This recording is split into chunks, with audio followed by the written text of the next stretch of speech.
Before we can talk about how to heal our nervous systems and resolve trauma, we need to understand a couple things about our brain and our body.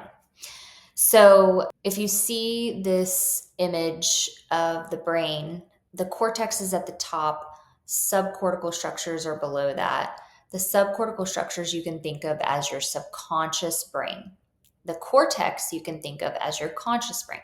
So the cortex is responsible for all of your logic and reasoning, your belief system, your conscious thinking, your voluntary responses, your awareness. So all the times when you tell yourself, okay, I need to go for a walk, that's your conscious brain. Or I need to respond to this email. Like all of that is consciously happening, right? And then there's the subconscious, and the subconscious is responsible for all of our emotions and our implicit and procedural memory. And that really means like how you don't really have to think about driving your car anymore. You don't have to think about washing your hair. You just do it. It's like it's body memory, really. And then it also houses all of your primal instincts. So your fight, flight, freeze, shutdown responses, those self-protective behaviors, those are all subconscious and in the subcortical brain, all of your involuntary responses and impulses. So your breathing, your digestion, your sleep. You don't have to tell your body to do these things, they just do it, right? So the thing about trauma responses, and we talked about what those behaviors look like, is they're all involuntary. Like you don't actually have control over them right now because the body is going to initiate them when it thinks that you are in an unsafe or perceived threatening situation. Okay. So it's not your fault that you're defensive. It's not your fault that you're people pleasing. It's not your fault that you are doing the same behavior that drives your spouse crazy. Most likely, that doesn't mean that you don't have to take responsibility for them, but there is a reason that they're happening that is really beyond your conscious control. Okay. And what you have to know is that there are different approaches to address these different parts of your brain. So we talk about top-down approaches when we're referring to the cortex. That's because the cortex is on the top. It is your conscious brain taking directed action steps. Okay, so it's healed through your awareness and taking directed action. Like if you're always running late and you put you get a schedule set up and you allow more margin in your schedule and you like get your calendar in this certain way to where you can kind of set off alarms so that you're not late anymore. Like that's a top down approach because your conscious brain is saying, I'm going to do this differently now. That's an example of a directed action step. It requires awareness. When we're addressing the subcortical structures, the only thing that changes subcortical structures is experiences, new experiences. So if we want to heal something that is an involuntary reflexive response, we need a new experience. And if we want to change some of our survival instincts, which AKA your trauma responses are survival instincts, okay? If we want to change them, we have to have a new experience. It's not going to change, or at least the change won't last very long at all, if we take a top-down approach to that. If we tell ourselves, I need to not get defensive anymore. All of those coping and management skills that you have that have probably helped you to some extent, but they're not actually moving the needle the whole way that you need them to. It's because you are trying to use your cortex to change them. And that is not what changes those behaviors. experiences are going to change the subcortical structures and behaviors. Okay. And we'll talk a little bit more about what that is, but I just want you to understand that everything that you've done to this point has probably addressed the cortex and it's been helpful. And that stuff has its place for sure. It can get you so far, but it's not going to take you the whole way. And that's because 80% of the time, we are operating out of our subconscious, subcortical brain. So only 20% of the time are we able to take directed action steps to change our behavior. All right. So 80% of the time, your nervous system, your body is feeding information to the subcortical brain and making decisions and changing your behavior and your belief system based on that.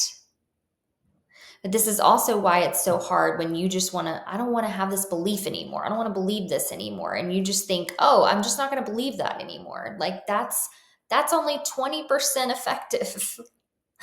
So this is why you're exhausted in your healing journey if you've started it before this point, because you have done a lot of work to change your thinking, but it's really not changing it because you've got to address it at the subconscious level. And then these subcortical structures, the bottom up, the subcortical brain will feed the cortex the new information. Okay. So this is healed.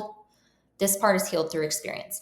So to take this kind of a step further, I want to teach you a little something about your brain. So the cerebellum and the brainstem is like at the base of your neck. This is what I refer to as the reptilian brain. It's what houses your fight, flight, freeze, shutdown, reproduction behaviors. Okay. And it has all of your sensory information. So all of your five senses are feeding this reptilian brain, and all of those five senses are giving that reptilian brain information on obviously what you're smelling, what you're feeling with your whole body, what you're tasting, what you're seeing, like all of that stuff is feeding this. And then the reptilian brain, with some help of some of the other subcortical structures, like the amygdala, for instance, the amygdala is going to tell the reptilian brain, we need to fight, flight, or freeze we need to fight, flight, or freeze in this situation, or maybe we need to go into shutdown. And so that part of your brain, though, its language is sensation. It does not speak the English language. So you can't address it by telling yourself to calm down. You know, if you're like defensive, you can't just tell yourself to calm down. And that's because the cerebellum, the brainstem, only speaks the language of sensation. Okay. Then we have the limbic system. That's all of our emotional and relational components. Then we have the neocortex, which is where our language is stored: perception, cognition, logic, and reasoning. Then we have the prefrontal cortex, which is right behind your forehead here.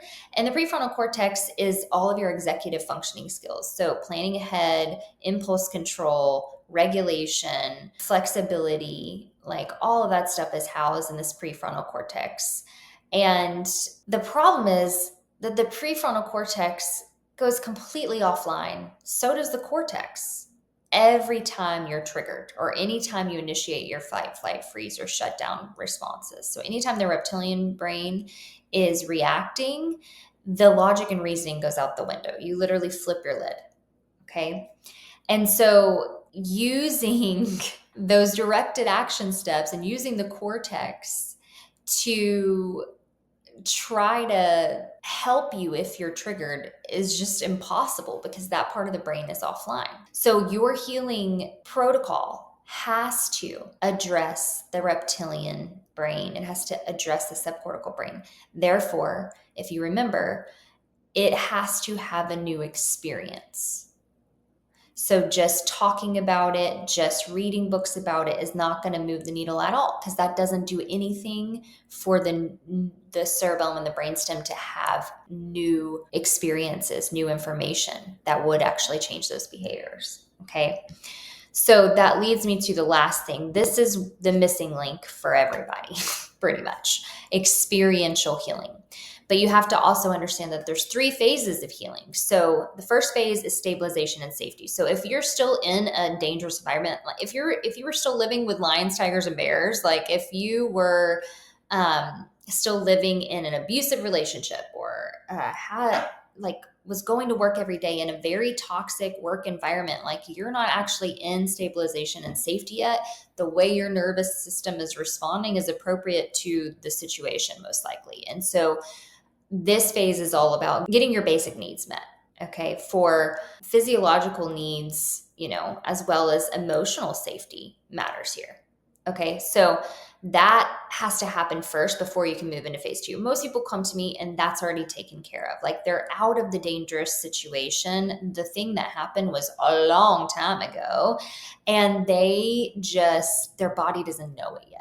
Okay. So the next phase is top down approaches. You do need education, you do need awareness, and you need to learn how to regulate your nervous system.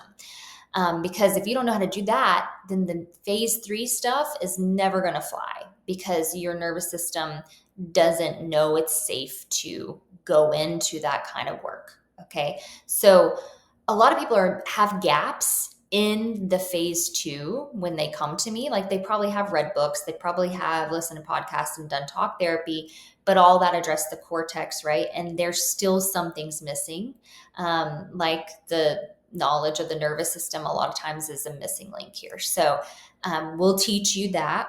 Like that's part of what all my programs are going to address. They're going to give you the top down approach, but they're also going to give you the bottom up. The bottom up is experiential healing, somatic experiencing, it's integration, it's embodiment. And this is because this is what addresses that subcortical brain. So remember that when you're in fight, flight, freeze, or shutdown, your lid is flipped. You don't have access to the cortex or all that logic and reasoning. And so you really need something that's going to address the subcortical brain. And so the goal of this phase 3 healing, this experiential healing, is to create new somatic felt experiences so that you can change the implicit memory of the body, because trauma is stuck and stored there. It's stuck in that subcortical brain and in your nervous system. So healing has to happen there too. So how do we do that? Let's talk about that next time.